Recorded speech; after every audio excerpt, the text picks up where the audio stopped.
Okay, so what's up? New episode tayo ng ating video and mag-unbox tayo or rather ating susubukan yung bagong product na binili natin sa Shopee, which is yung Portagol.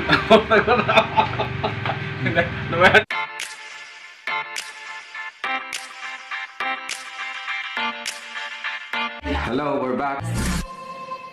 Guys, it's a beautiful day. So, my Francis and I'm back for a new episode ng ating video, which is unboxing a tool.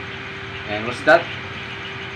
Here we go, guys. Ito yung i-unbox natin. Isa siyang high pressure washer at portable siya, guys.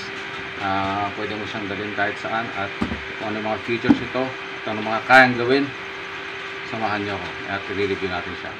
Siyempre, kailangan yan para magamit. Pag wala, hindi natin magagamit. And all you have to do is yung hose na itong hawak-hawak natin na parang siyang pang-sniper o no. Ito naman yung hose na pinaka-output ng tubig na magiging pressurized siya, guys. So later on, we're gonna try this one at tuturo natin kung ano yung mga features nito na maganda. Which is parang may silencer siya dito. Siguro mamaya later on natin yung kakaliputin. Total, doon naman tayo sa mga likot. And may trigger siya. Para kang mag-i-snipe ng mga usa o ano dyan. And anong pang ginagawa natin? Let's go. Ang lakas ng pressure. Oh, kitang-kitang pressure sa ating portable car wash. Ang ganda niyan ah, makabili nga. Pati mga alikabok at saka yung mga putik-putik na alis. Kumbaga sa tao, pati libag alis dyan.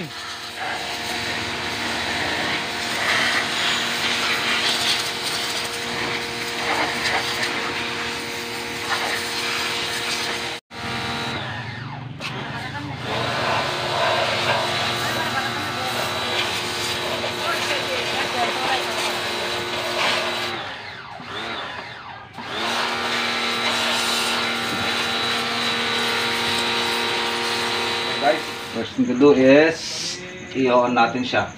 Naka-off siya. So, kailangan natin yan. Yan. Let's go. Iwa-washing natin yung motor dito na bigo. Let's go. And itutok natin. Then, pindutin itong trigger niya. Let's do this.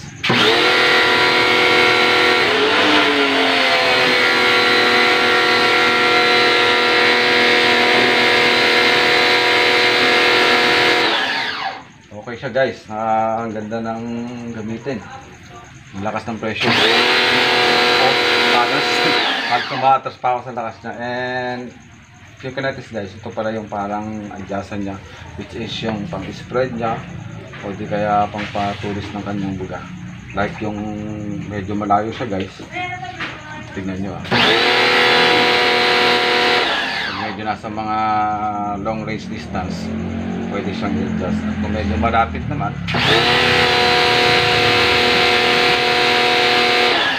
so habang iniikot mo siya, guys, tumutulis, lumalakas yung pressure.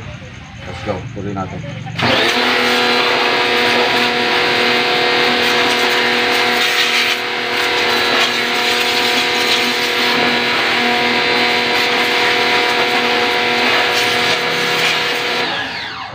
Ng feature na pampatulis, guys, ano, kasi parang sa lakas ng pressure yung mga nakatagong mga putik-putik doon kaya niyang alisin.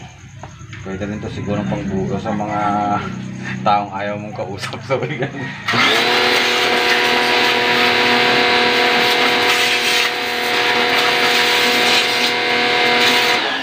So speaking doon sa may pressure na lakas, hindi naman siya nabibitin, guys, at saka doon sa may makina nag-automatic siyang shut off. Kapag halimbawa hindi siya umaandar, ibig sabihin hindi mo ginagamit. So aandar lang siya yung makina kapag ginagamit mo. Unlike ng mga traditional na pang car wash is continuous siyang umaandar na parang sa may compressor. Pero ito, something different. Maya, guys, tuloy natin.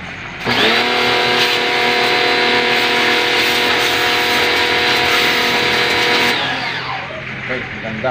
Maganda pala ito, pati pa. Actually guys, hindi lang siya pang hindi lang siya pang motor. Pwede siyang pang kotse, o kaya pang linis ng mga, kung meron kayong mga alagang baboy dyan, pwede ito. Magandang pang linis. At the same time, yung mga taong ayaw maligo, gulatin nyo sila, gamitin nyo ito guys. Meron naman magre-rent na director, pwede uulan dyan, pwede rin. So guys, balik ako mamaya. Ligo muna ako, gamit to. Nga pala guys, baka you might get wonder kung halimbawa bigla siyang titigil. Advice lang. Yan, kailangan mo siyang lagyan ng pabigat para yung pinaka panghigop niya guys, nandun lang siya sa pinaka bottom ng tubig para hindi siya mabitin. Kasi bigla siyang walang may higop na tubig, magtataka kayo, baka akalain niyo si Rana. Then kung halimbawa ginagamit niyo siya, automatic siya mag-shut off. Wala siyang ibubuong hangin. Kailangan mo siyang hintayin magkarga. Mga few minutes lang naman. Nice one.